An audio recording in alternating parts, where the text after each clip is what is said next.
Fala pessoalzinho, tudo tranquilo? Vamos para mais uma aula agora que eu deixei aqui gravada para vocês. Então eu vou pedir umas coisinhas para vocês. Ó. Se vocês curtirem a aula, não esquece de deixar uma curtida aí no vídeo.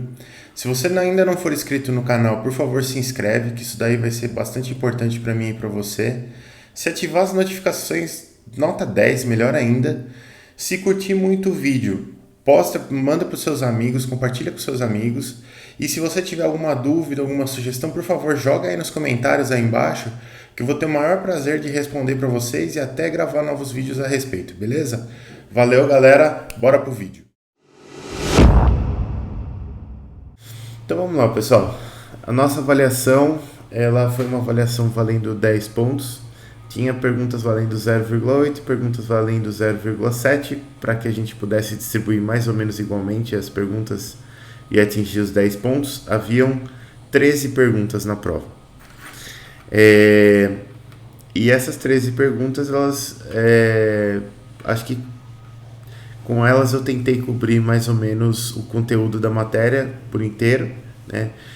Eu particularmente acho que já comentei isso com vocês, de que eu não sou muito fã de provas teste, mas esta foi uma prova do tipo teste, né, múltipla escolha, e por causa disso tem algumas práticas que eu não gosto de colocar em provas teste. Por exemplo, ficar criando pegadinhas. Acho que pegadinha em teste não é legal, né? Porque você já tem um monte de alternativa para escolher, então é legal que você tenha alternativas ali que representem bem os conceitos sem ficar confundindo a pessoa na hora da prova, né? Acho que a hora da prova não é o momento de confundir, é o momento de ser assertivo. E eu acho que outra coisa também que eu não gosto é quando a prova teste tem uma ou algumas alternativas que são alternativas que praticamente desrespeitam a inteligência de vocês, né? Então acho que quando isso acontece, né, quando você tem por exemplo, perguntam sobre as fases de um projeto, pode-se dizer que aí na alternativa E tá lá, banana, mas esse negócio nada a ver, né? Então acho que isso é muito ruim. Então, normalmente, para não ficar criando alternativa que não tem absolutamente nada a ver, muitas vezes eu uso essa opção aqui de criar nenhuma das alternativas anteriores. Então pode acontecer duas coisas, né? Pode acontecer que realmente as alternativas anteriores aqui estejam incorretas, ou pode acontecer de eu não ter o desejo de criar uma alternativa que não tem absolutamente nada a ver com o tema, então só colocar nenhuma das anteriores aqui para criar uma alternativa falsa padrão. E mais ou menos isso que aconteceu nessa prova, né, e em outras. Então eu tenho alguns, como que eu posso dizer para vocês? Algumas práticas que eu gosto de colocar em provas testes, e essas são algumas delas, né?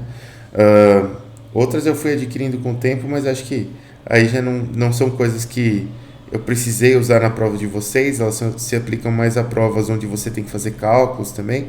Então eu deixei, eu não preciso fazer esses comentários aqui, mas só para vocês saberem mais ou menos como que eu penso com relação a esse tipo de prova. Então vamos lá. Na pergunta 1 aqui, pessoal, eu comecei a perguntar sobre as fases de projeto, né? Se vocês lembram, acho que a gente cobriu todos esses temas lá nas nossas aulas, né? Então vamos pegar aqui metodologia de projeto, aulas, e aí vocês vão ver que esses temas estão todos lá nas aulas. Deixa eu abrir as aulas aqui. Ou, se no máximo, se não está escrito, é algo que eu falei durante a aula. Então, é algo que dá para ter assimilado tranquilamente. Aqui, ó, a pergunta 1, inclusive, ela tem a ver com esse slide aqui. Eu vou deixar aumentadinho aqui. E aí depois a gente volta lá para a coisa. Então, a pergunta 1. Sobre as fases de projeto, pode-se dizer que alternativa A. Cada fase deve ocorrer em uma sequência específica e não pode ser iniciada antes do término da fase anterior.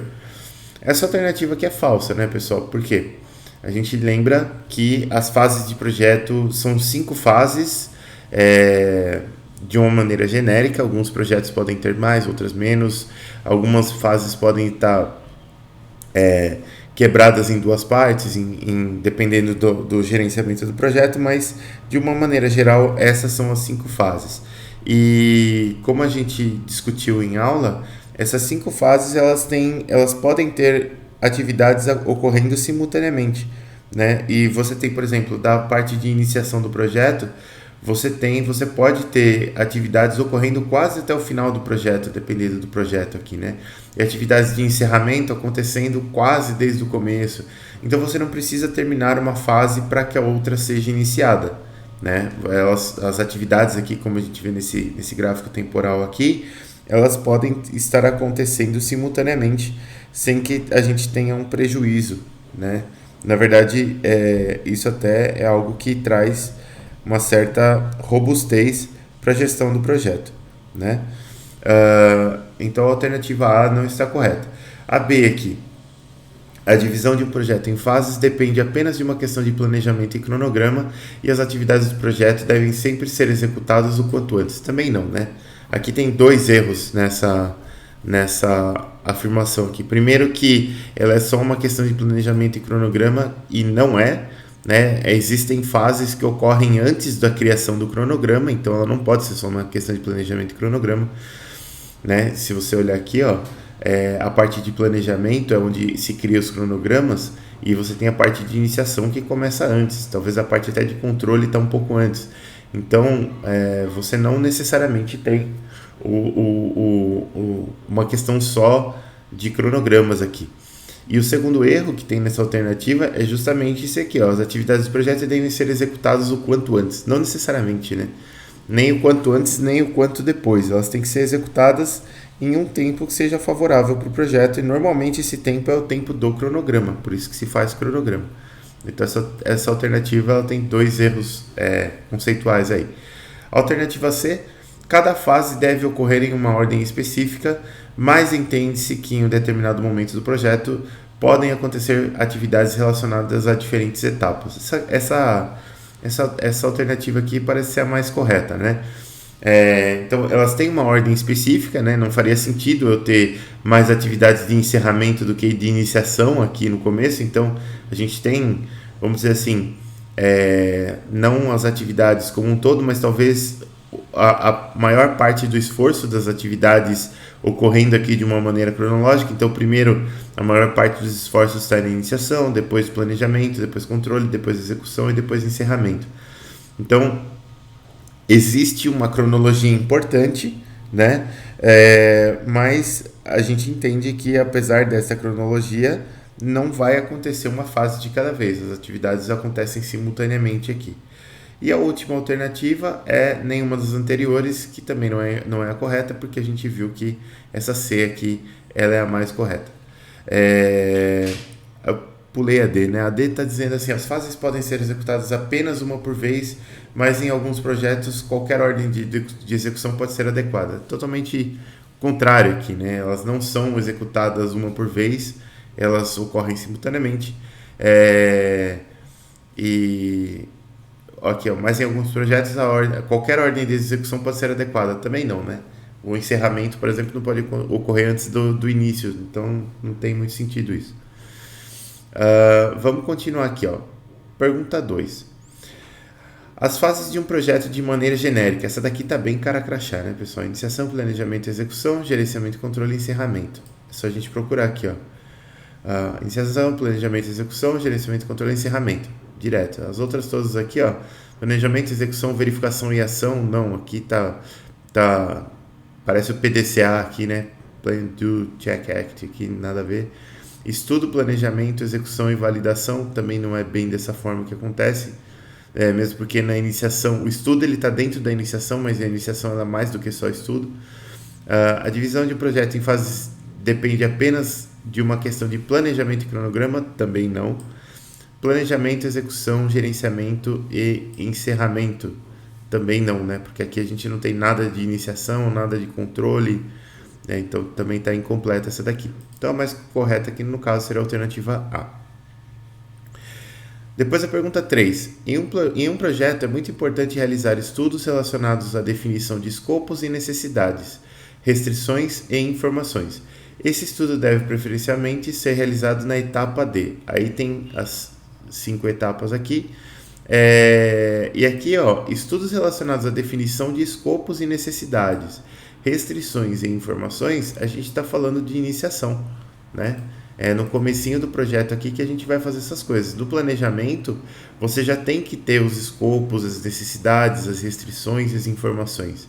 Né? Na parte de ação, gerenciamento, verificação também. Então, na parte de iniciação aqui, seria o mais correto. Depois, para a pergunta 4. A fase de planejamento de um projeto deve englobar as seguintes atividades. Então, vamos lá. Alternativa A, elaboração de cronogramas, elenco de agentes e recursos, definição de metas e planejamento orçamentário e fiscal. Beleza, essa daqui é uma boa alternativa. Vamos ver o que tem nas próximas. Elaboração de cronogramas e elenco de agentes e recursos. Essa daqui também, ela não está 100% incorreta, mas a primeira alternativa está mais correta aqui, né? Porque você tem definição de metas, você tem planejamento orçamentário. Aqui não tem planejamento orçamentário, né? E essa questão de planejamento orçamentário é extremamente importante, porque se você vai fazer um projeto e esse projeto demanda uma alta verba, pode ser que essa alta verba não esteja 100% disponível no dia 1 do projeto. Então você precisa saber quanto dinheiro você vai precisar e quando você vai precisar também. Depois aqui, apenas elaboração de cronogramas, não. Elaboração de cronogramas, elenco de agentes e recursos e definição de metas. Tá faltando um planejamento orçamentário e fiscal aqui, nenhuma das outras alternativas. Então a alternativa A aqui seria a mais correta. Pergunta 5. Pessoal, se tiverem dúvidas ou questionamentos aí, só falar, tá, pessoal? Vamos lá. Pergunta 5. Sobre a fase de execução, é possível dizer que... Então vamos lá. Nesta fase, deve-se executar as etapas o mais rápido possível para que se esteja sempre à frente do planejamento e não haja problemas com o cronograma. Não necessariamente, né? Aqui, se a gente executa as etapas o mais rápido possível, você também tem um problema de cronograma. Tem certas coisas que não podem ficar prontas muito antes, porque você pode ter problemas também. Por isso que existe o cronograma. Isso acontece muito com questões fiscais. Se você, dependendo de quando que você tem um determinado gasto, você pode fazer com que o seu planejamento fiscal seja impactado. Porque você ia lançar uma despesa em uma determinada data. Se você lançou em uma data anterior, você pode estar antecipando também a cobrança de impostos. Eu tenho empresa própria e eu passo por isso. Às vezes você acaba escolhendo por atrasar uma como que se diz? Uma receita, até uma receita, às vezes a gente acaba por optar por receber um pouco depois, porque se você está muito próximo do trimestre, o fechamento para impostos é trimestral, no meu caso, né?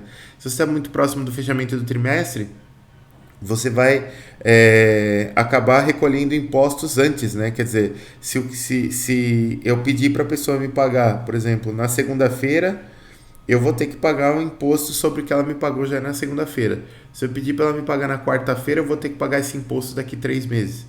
Então, às vezes compensa você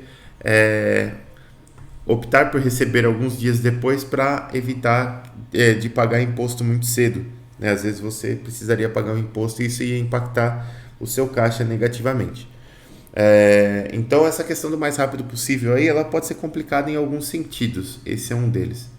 Por isso que cronograma é cronograma. Se você estiver muito adiantado é ruim, se você estiver muito atrasado é ruim também.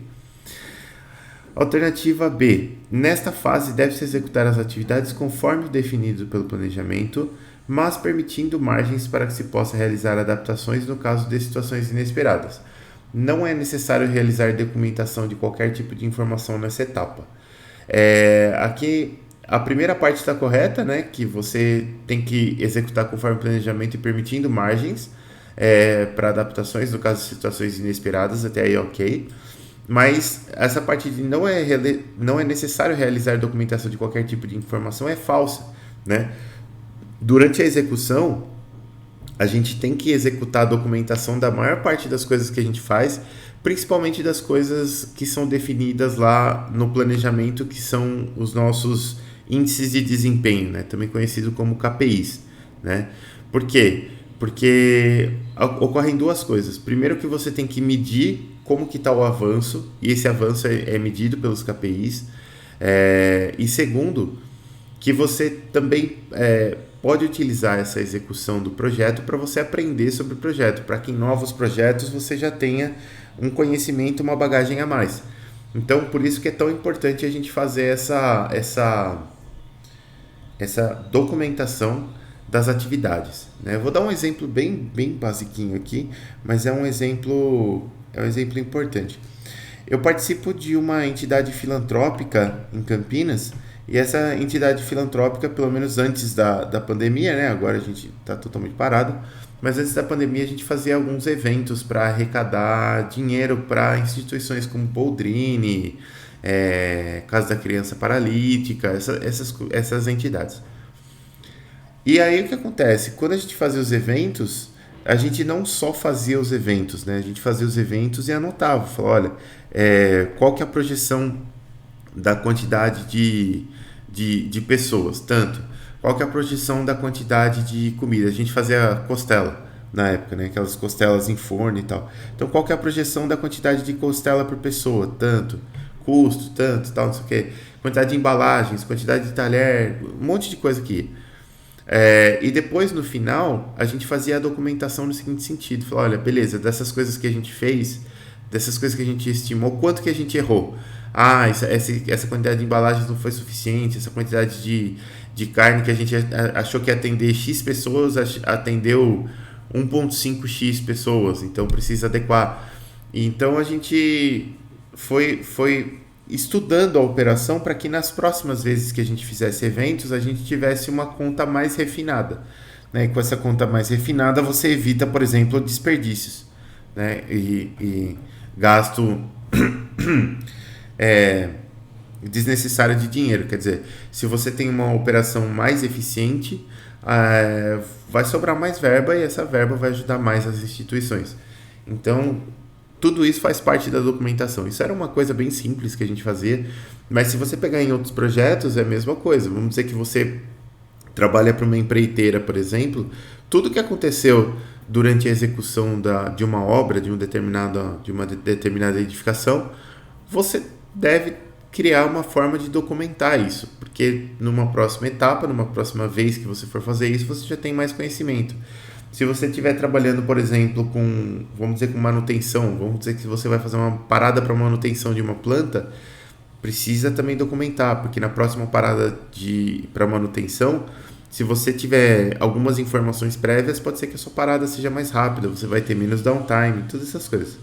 Então, por isso que precisa documentar, por isso que isso aqui de não é necessário realizar documentação está completamente fora. Letra C. Nessa fase, deve-se executar as atividades conforme definido pelo planejamento, mas permitindo margens para que se possa realizar adaptações no caso de situações inesperadas. Até aí, beleza. Deve-se também coletar informações sobre a execução das tarefas e reportá-las à equipe de gerenciamento e controle. Aí sim, né? Então, você coleta as informações, reporta para gerenciamento e controle e beleza. Essa aqui, então, é uma boa alternativa. Letra D. Nesta fase, deve-se estudar as atividades do planejamento e executar primeiramente as mais fáceis para depois executar as mais complexas. Eu coloquei essa alternativa porque muita gente de fato faz isso, né? Isso é uma prática.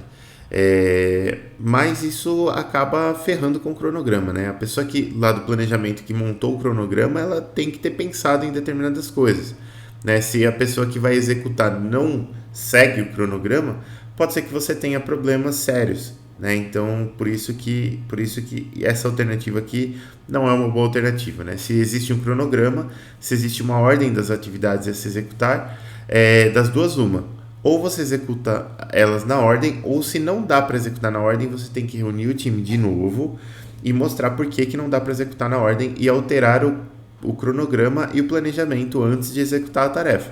Porque isso pode impactar em outras coisas lá para frente que a equipe do planejamento vai saber dizer. Então a alternativa D também não é uma boa. Alternativa E. Nesta fase devem ser realizadas todas as atividades conforme o planejamento.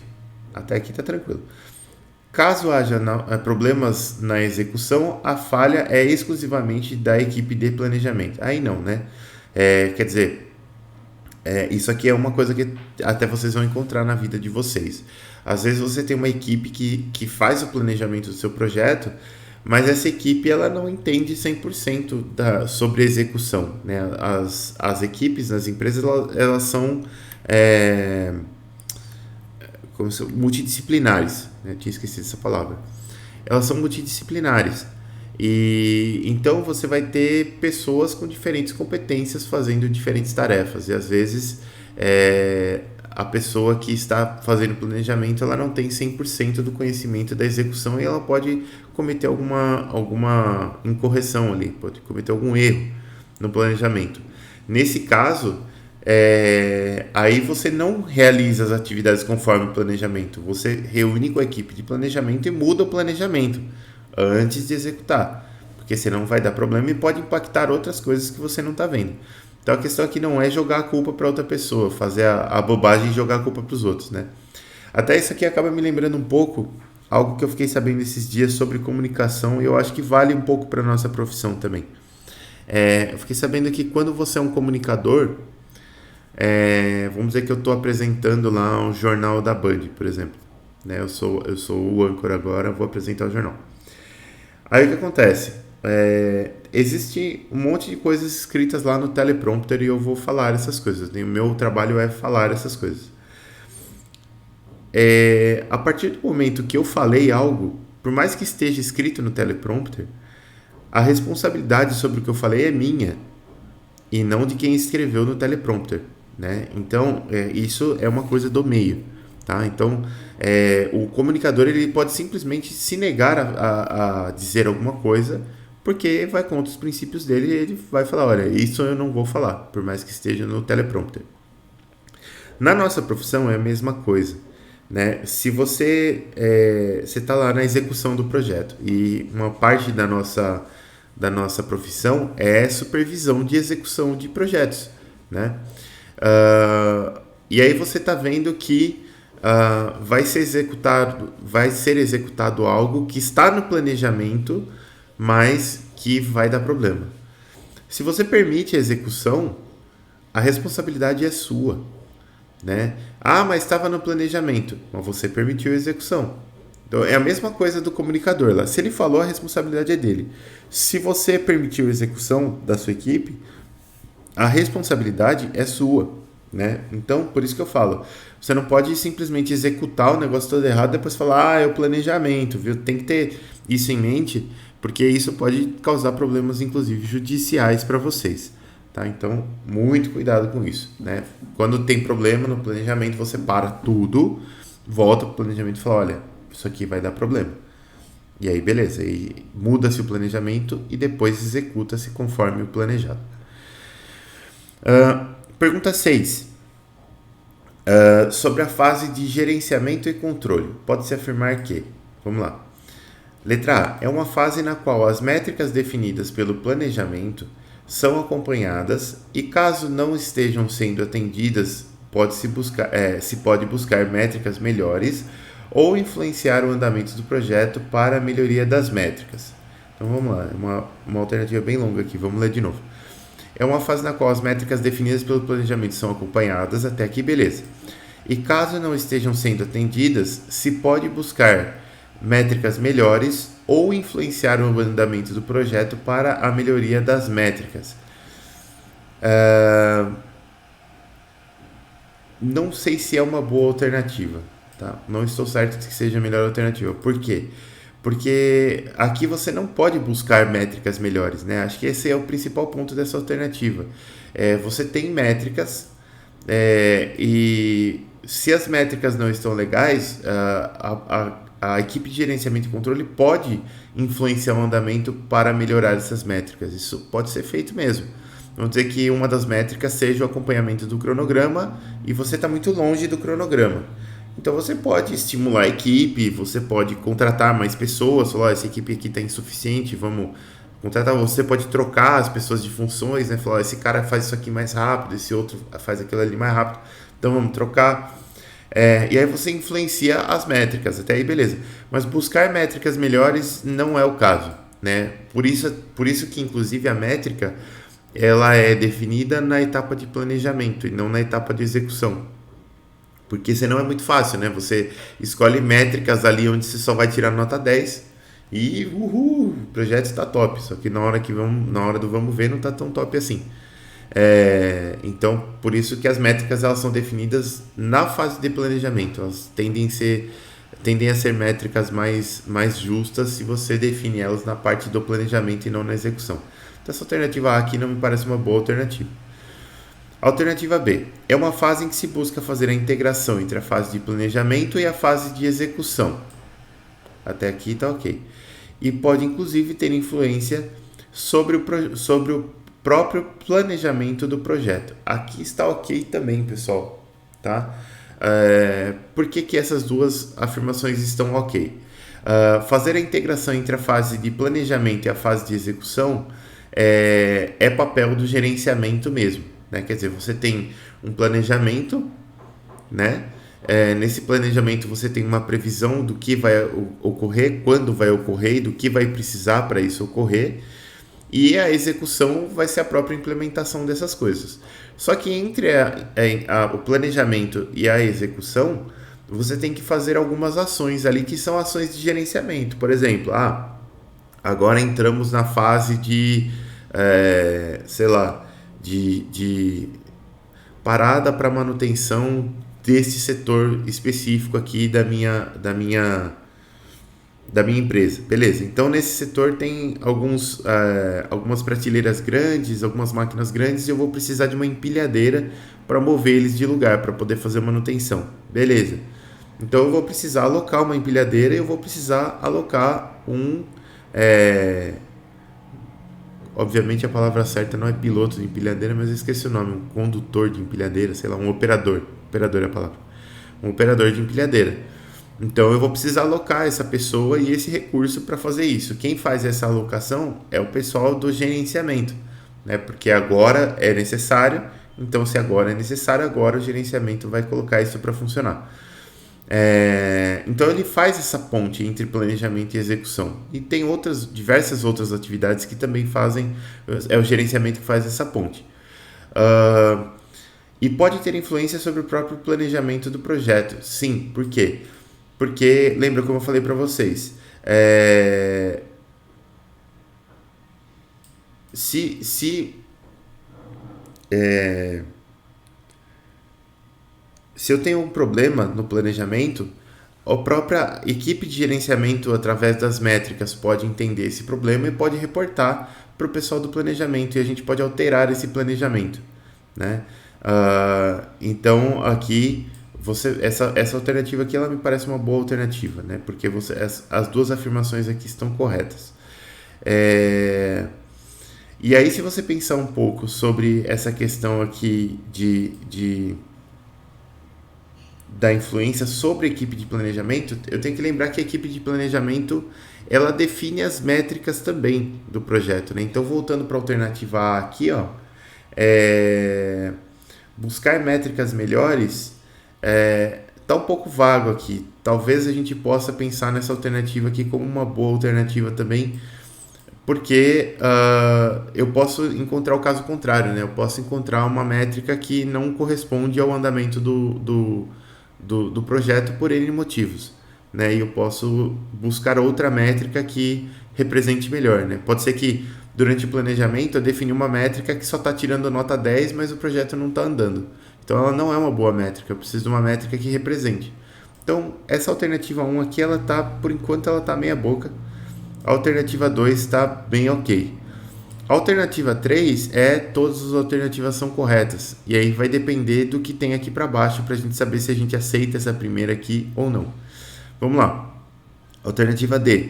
É uma fase que possui boa parte de suas atividades ocorrendo paralelamente à execução do projeto e pode influenciar no bom andamento do mesmo. Essa daqui, bem correta, né? Lembra que a gente viu aqui, o gerenciamento e controle, ocorre durante todo o projeto, né? Então ela ocorre realmente paralelamente e ela pode influenciar no bom andamento do projeto, com certeza ela pode, né? Porque lembra que ela faz a ponte entre o planejamento e a execução. Então se ela não fizer essa ponte direito,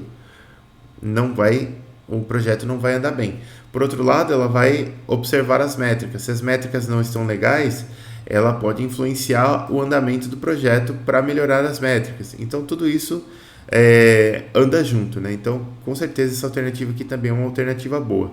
Se ela é uma alternativa boa, eu estou direcionado a selecionar a alternativa C aqui, a menos que a E seja uma alternativa muito ruim. Então, vamos lá. Sobre a fase de gerenciamento e controle, só para a gente lembrar, alternativa E é uma fase na qual os KPIs não são definidos, tá certo? Eles são definidos no planejamento, mas são calculados, observados e analisados, também tá certo. Esta análise também é fundamental para o encerramento do projeto, também está correto, porque lá no encerramento do projeto a gente vai fazer, dentre outras atividades, uma delas é a consolidação do conhecimento, né? E para consolidar o conhecimento, a gente precisa ver os KPIs, né? Quer dizer, um projeto bem executado não necessariamente é um projeto que vai ter nota 10 em todas as métricas lá no final, né? Ele pode ter notas que não são tão boas lá no final, e aí a gente precisa entender esses resultados dessas métricas para saber se o problema foi a métrica, se o problema foi a execução, ou se o problema foi algum outro problema que pode ser melhorado para uma próxima execução. Então, essa alternativa aqui também é uma excelente alternativa. Por esse fato, a B, a D e a E são excelentes alternativas.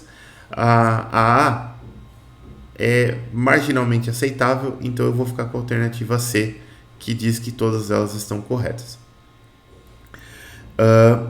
Pergunta 7. Sobre a fase de encerramento de um projeto.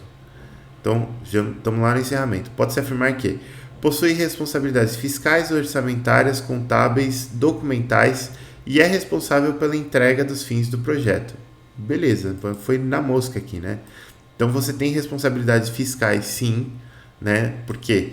Porque quando você termina um projeto, você vai ter toda uma questão fiscal, tanto da parte fiscal contábil, quanto da parte fiscal de engenharia mesmo, né? Então você vai ter inspeções, você vai ter supervisões, tudo mais, e essas responsabilidades fiscais aqui, elas são parte do encerramento. Não sei se vocês sabem, mas em algumas áreas, quem tem empresa é obrigado a solicitar a fiscalização dos órgãos públicos, né? Eu digo isso porque o meu pai, ele possui uma casa de repouso em Jundiaí, para idosos, né? E do ramo dele é assim que funciona, né? Anualmente ele deve solicitar a visita da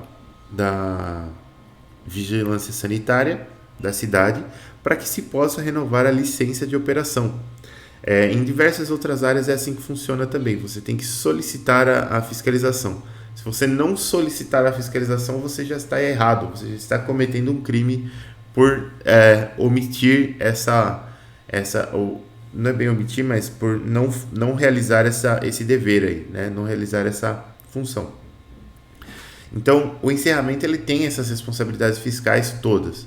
Ele também tem responsabilidades orçamentárias, quer dizer, e contábeis, né? Orçamentárias e contábeis tem a ver com dinheiro. Orçamentárias tem mais a ver com orçamento, quer dizer, se você precisou de mais orçamento ou menos orçamento, como que você vai fazer com o excedente, né? Se você vai fazer uma carta de crédito ou se você vai devolver uma parte do orçamento que você não utilizou, se você vai realocar, se você vai fazer outra coisa. Essa parte orçamentária que é bem complicada, né? Em construtoras, por exemplo, existe normalmente a construtora ela pega uma verba em algum banco de financiamento para financiar a obra e quando sobra a verba ela não devolve, ela financia outra obra, né? E esse é o caminho que as construtoras fazem e algumas construtoras acabam quebrando, né, por fazer isso, porque você tem uma obra pagando outra e outra pagando outra e outra pagando outra. Isso pode acontecer ao contrário, né? Pode ser que faltou dinheiro para uma obra e eles começam outra obra e fazem um empréstimo, mas parte desse dinheiro da nova obra serve para tapar o buraco da obra antiga. E esse sim é o caminho da falência, né? Quer dizer, vai chegar uma hora que você começou a obra, pegou o dinheiro e todo o dinheiro foi para pagar obras anteriores e a nova obra já era. Inclusive eu morava até no passado em um prédio que era um bom prédio, eu morei 7 anos nele, mas ele não tinha, eu morava de aluguel e os proprietários não tinham o Habite-se. O Habite-se é um documento que você não é cria, você retira, sei lá, na prefeitura e é uma autorização para que a pessoa possa habitar naquele imóvel, né? Por isso que chama habite-se, né? Do verbo habitar mesmo, habite-se. E aí o que acontece? Ali não tinha habite-se porque era um empreendimento, né? Eram duas, quatro, cinco, era para ser construído 6 torres, na verdade, naquele empreendimento. Tinha 4 prontas, eu morava em uma dessas 4, e do outro lado tinha duas, uma quase pronta e a outra assim levantada até o 3º andar. E aí o que aconteceu? A construtora quebrou e desapareceu. E aí você fica com um empreendimento lá onde você tem 4 torres prontas, onde as pessoas simplesmente começaram a morar, e outras 2 torres que não estão prontas. E essas torres que não estão prontas podem proporcionar perigo de alguma forma, né? Porque como ela não está pronta, vai que o negócio desanda, cai, sei lá, né? A gente nunca sabe. Ali estava bem tranquilo, né? Nunca aconteceu nada de errado, a não ser as pessoas entrarem lá para pichar e usar drogas. Sei lá o que faziam lá. Mas nunca aconteceu nada assim de perigo mesmo, aquela torre vai cair. Nunca aconteceu nada, ela estava lá tranquilamente. Mas por causa disso, você não tinha documentação de habitação nos outros apartamentos. Então eu morava lá, pagava aluguel, tudo, mas não tinha esse documento de habite-se. Como muitas e muitas casas no Brasil não tem esse documento, né? Mas para vocês saberem. Letra B aqui, ó. Seu foco exclusivo da fase de encerramento do projeto é a entrega dos resultados do projeto. Na verdade, na A eu nem terminei, né? Eu falei das orçamentárias, não falei das contábeis e documentais. As documentais são aquela documentação, mesmo que eu falei para você. A fase de encerramento aqui, a parte contábil, ela tem um pouco a ver com a parte fiscal também, porque você, dependendo do regime de tributação que a sua empresa tiver, eu não sei como é que funciona a tributação de uma construtora, mas suponho que seja lucro real. Se for lucro real, o que acontece? A sua tributação ela não ocorre sobre o valor fechado do produto que você vende, no caso apartamentos. Ela ocorre apenas sobre o lucro que você obteve. E isso daí é um problemaço. Por quê? Porque vamos dizer assim, ó, vamos botar em valores atuais. Vamos dizer que eu construí uma torre, vou pegar a torre exatamente do tamanho que era a torre lá. Então a torre tinha 70 apartamentos. Para construir essa torre de 70 apartamentos, deixa eu fazer uma conta rápida aqui. Vamos dizer que eu gastei 30 milhões de reais. Beleza. 30 milhões de reais para construir essa torre de 70 apartamentos. Eu vou vender cada apartamento a 500 mil reais. Então, se eu vou vender cada apartamento a 500 mil reais, eu vou ter 35 milhões de reais no fim das contas. Desses 35 milhões, 5 milhões são lucro, certo? Dos outros 30 milhões que foram gastos, são gastos que eu tive com material, mão de obra, equipamento, terreno, imposto, um monte de coisa que deu esses 30 milhões aí. Beleza. Então, quando você está em regime de lucro real, você tem que apresentar para a Receita Federal um livro, que é um livro, eu não sei se é exatamente esse o nome, mas eu acho que é o livro caixa da sua empresa. Então você vai ter lá todos os recebimentos de um lado, você vai ter todas as despesas do outro lado. Recebimento menos despesa vai dar o lucro, né? Receita menos despesa vai dar o lucro. Sobre este lucro, calcula-se um imposto que você deve pagar. O que acontece? Todo bom brasileiro quer pagar o mínimo de imposto possível, né? E isso até o momento em que você está dentro da lei, isso não é desonesto. Mas, o que acontece? Para pagar menos imposto, tem muita empresa que faz o seguinte, cria, ou fala com fornecedores, fala, ó, eu vou pegar um fornecedor que vai usar bastante na obra, vou pegar um fornecedor de cimento, puta, vai cimento pra caramba pra fazer um prédio, beleza. Então eu vou gastar 5 milhões de cimento, beleza. Só que você vai emitir uma nota para mim de 8 milhões, não de 5, né? E eu vou te pagar 5, mas você vai emitir uma nota de 8.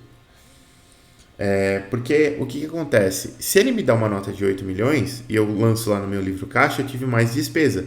Se eu tive mais despesa, a hora que eu fizer receita menos despesa, eu vou ter menos lucro. Sobre menos lucro, eu pago menos imposto. Só que eu não tive menos lucro, eu tive menos lucro contabilmente, né? Na vida real, eu tive o mesmo lucro. Eu só fiz um paranauê ali como fornecedor. Isso está totalmente incorreto. Isso é contra a lei, isso da cadeia mesmo, né? Além de ser antiético, imoral e tudo mais. Mas é algo que acontece. Então, quando você está num projeto e esse projeto está principalmente sobre um regime de tributação de lucro real, o livro caixa, que é o que vai ser apresentado para a empresa, para a empresa não, para a Receita Federal, ele tem que ser muito certinho, muito certinho. Tudo tem que ser muito bem documentado. Por quê? Porque se você tiver um problema documental, você vai ter um problema fiscal. E se você tiver um problema fiscal, você vai ter que pagar uma multa que vai absolutamente liquidar todo o seu lucro, né? Então, por isso que eu digo que a parte de encerramento, ela tem essa responsabilidade contábil, e essa responsabilidade contábil, ela é fiscal também, e ela é muito, muito, muito importante, tá? Então aqui, documental, já falei, é responsável pela entrega dos fins do projeto, evidentemente, né? Você termina o projeto, você tem que entregar algo. No caso meu aqui, eu tenho que entregar 70 apartamentos. No meu exemplo, obviamente. Queria que fosse vida real, mas ainda não estou nesse ponto. Então, eu tenho que entregar os fins do projeto, certo? Então, isso aí tudo parte da equipe de encerramento. Depois as outras alternativas aqui. Nenhuma das outras a gente já sabe que não é, porque a primeira está certa. Letra B. Seu foco exclusivo é a entrega dos resultados do projeto. Não, tem outras responsabilidades aqui. Letra C. Seu foco exclusivo são as responsabilidades orçamentárias, fiscais e contábeis. Também não, né? É uma responsabilidade, mas não é o todo, né? Você tem que entregar o projeto também, não é só responsabilidades fiscais, contábeis aqui. Seu foco exclusivo é a documentação do projeto e a desalocação de recursos. Não também. Não é exclusivo, né? Ele também faz isso, pode até desalocar recursos, mas as responsabilidades estão aqui, ó. Fiscais, orçamentárias, contábeis, documentais e entrega dos fins dos projetos. Isso aqui é a melhor alternativa. Então, alternativa A. Tudo bem até aqui, pessoal? Estou falando bastante coisa, mas são coisas que eu gostaria de saber quando eu estava na faculdade. Eu gostaria de ter tido essa oportunidade de saber essas coisas e acabei aprendendo com a vida mesmo, né? Então, acho que é interessante vocês saberem essas coisas aqui todas de regime tributário e tudo mais. Bem... Não é difícil, mas é muito específico, né? Algo que a gente não fala todo dia. Vamos para a pergunta 8. Tudo bem, pessoal? Tranquilo até aqui? As notificações aqui.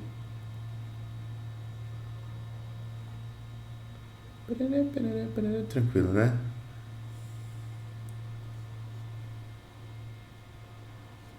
Tudo certo, beleza. Beleza, vamos lá. Pergunta 8. Pergunta 8. Agora a gente sai um pouco dessas questões de fases de projetos aqui e vamos para os nossos métodos criativos.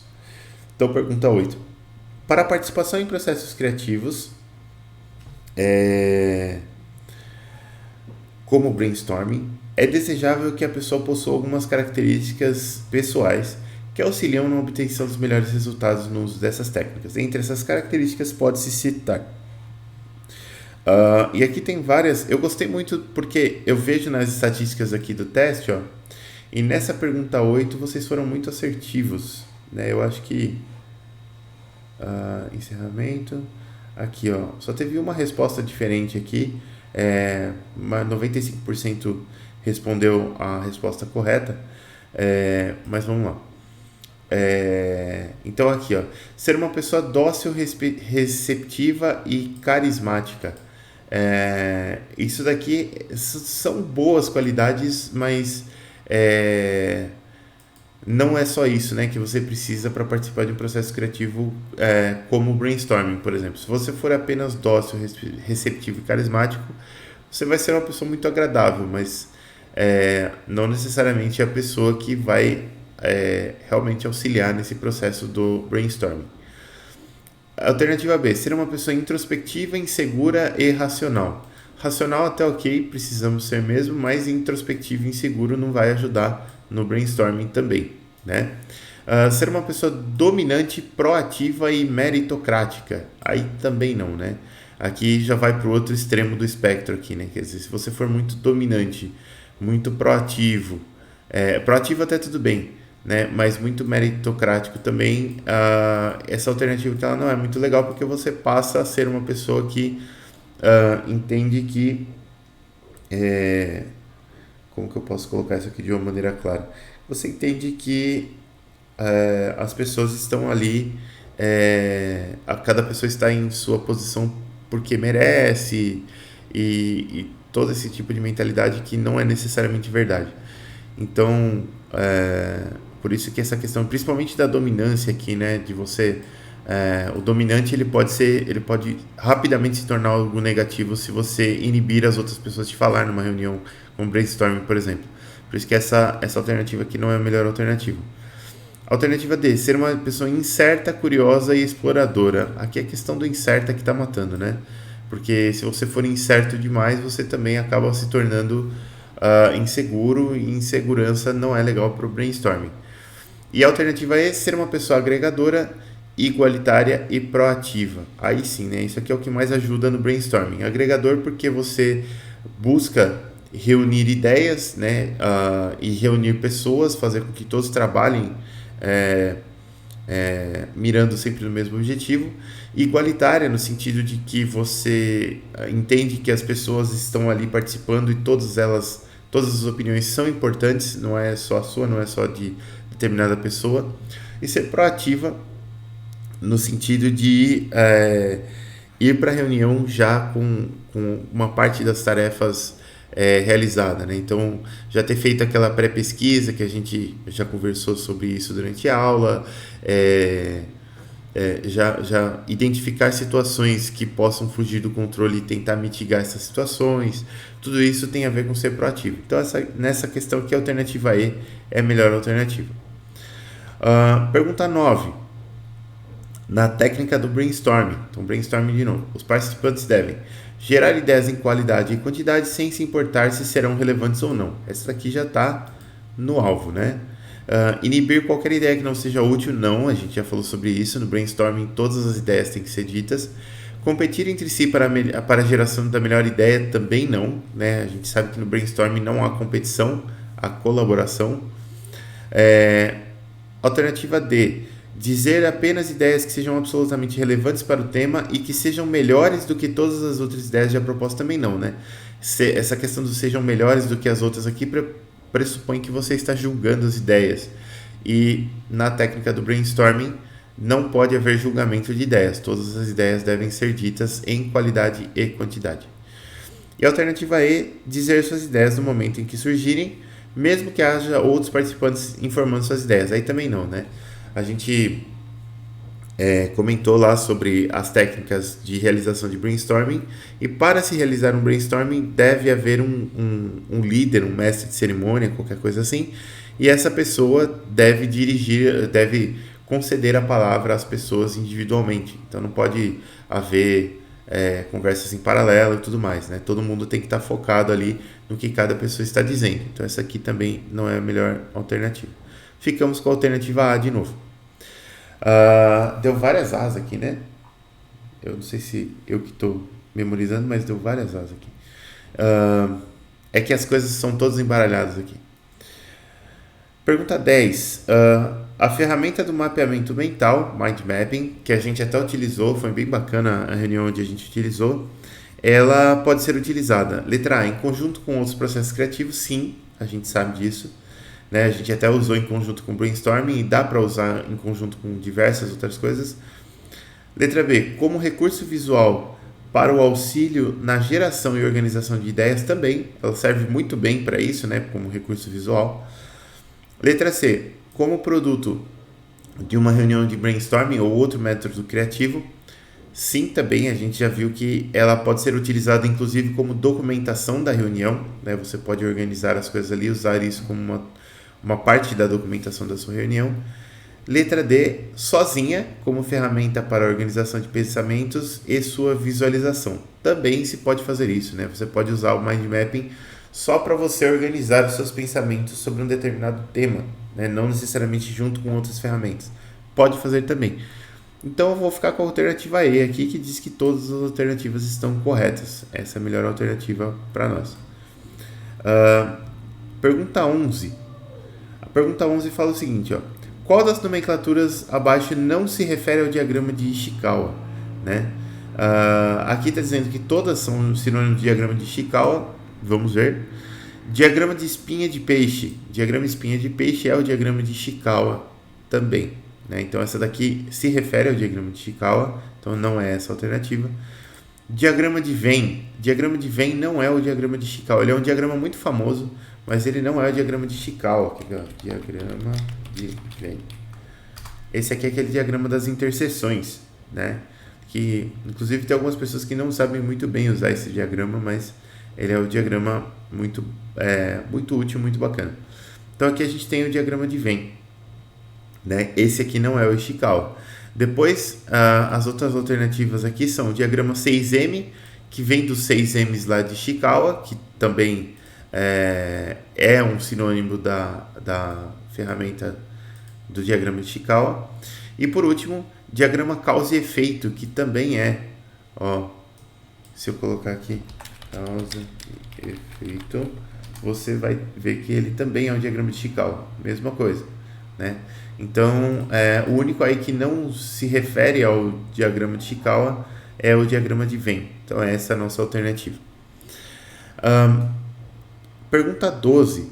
Sobre o diagrama de Ishikawa, pode-se afirmar que, primeiro, a letra A, cada categoria admite um determinado número de causas raiz que não pode ser alterado. Não, as categorias elas admitem múltiplas causas raiz, né? Não precisa ser um número específico. As categorias de causas para a solução do problema são fixas e não podem ser alteradas, né? Mentira, né? Aqui a gente está falando dos 6M's lá. Dependendo do problema que você vai resolver, eventualmente uma categoria ali, ela pode não ser muito adequada. Aí você pode trocar essa categoria, você pode adicionar categorias, remover categorias à sua conveniência. Então não necessariamente a gente precisa de categorias fixas aqui, então essa alternativa também é falsa. As categorias são mutáveis, beleza, mas devem ser sempre relacionadas ao número de 6. Também não. 6 aqui são aquelas 6 que eu mostrei para vocês, mas podem haver outras 6 aqui.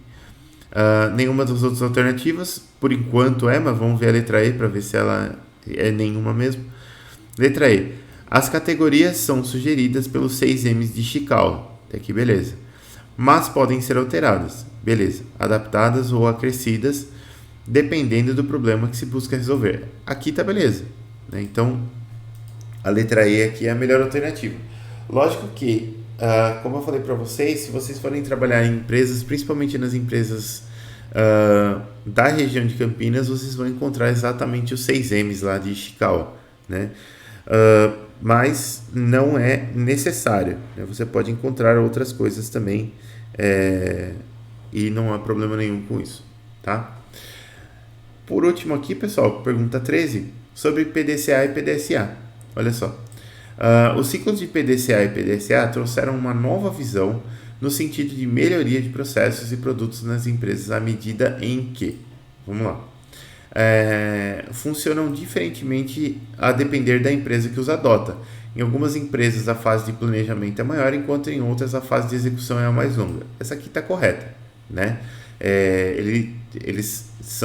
Os ciclos são bem definidos, mas o tamanho das fases pode variar de empresa para empresa. A gente viu isso.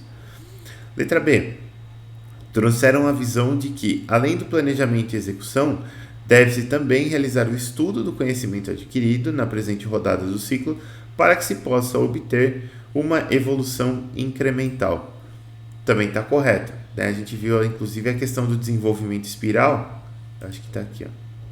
Vamos ver. Método Delphi, Design Thinking, aqui, ó, PDCA, e aqui a gente viu, não sei se está aqui, não está aqui, deixa eu ver se está mais para o começo, Ishikawa, acho que está na aula 2, que a gente falou um pouquinho de desenvolvimento espiral. Eu lembro que houve uma aula em que a gente falou de desenvolvimento espiral. Deixa eu ver. Opa, será que está na aula 1? Aqui, está na aula 1 ainda. Eu não tinha falado sobre PDCA e PDSA ainda aqui, mas aqui, se você olhar para o desenvolvimento espiral, você vai encontrar um PDCA, bem tranquilo aqui, né? Então, você tem planejamento e definição aqui na fase de planejamento, aqui você tem implementação e validação aqui. Então, implementação e validação é a fase de execução e verificação. E o A aqui, ele vai estar aqui nessa avaliação e redução de riscos. Então, não está necessariamente na ordem, mas isso aqui é um tipo de PDCA. Então, quando a gente encontra os ciclos de PDCA, então lá para frente aqui, ó, né, eles têm essa questão das rodadas e o desenvolvimento incremental também. Voltando aqui para a nossa prova, foram capazes de introduzir a metodologia do desenvolvimento espiral. Acabei de falar. O desenvolvimento espiral ele tem muito a ver com essa evolução incremental, né? Então, a cada volta que você dá na espiral, você teve um incremento de desenvolvimento, e esse incremento ele é parcial, né? Quer dizer, você não admite uma evolução que seja uma linha reta contínua para cima e explosiva, né? É um desenvolvimento incremental. As pessoas gostam muito do desenvolvimento incremental porque ele é um pouco mais fácil de ser atingido, né? E conforme você faz o desenvolvimento incremental, você desenvolve um pouco, documenta, adapta, analisa, para depois desenvolver mais um pouco. Então, acaba sendo algo muito mais sólido. Então, beleza. Essa daqui também está correta. Letra D, todas as alternativas estão corretas. Vamos ver como que está E aqui, né? Letra E, transformaram metodologias com princípio, meio e fim, como a Plan do C, em uma metodologia cíclica de melhoria. Isso é verdade também, né? Lembra que no passado existia essa metodologia Plan do C, mas ela não era uma metodologia cíclica. E aí, com a entrada do PDCA, dos ciclos de Shewhart lá, a gente começou a ter desenvolvimentos cíclicos e incrementais. Então, aqui nesta questão, todas as alternativas estão corretas. E finalizamos a nossa avaliação. Falei pra caramba, pessoal.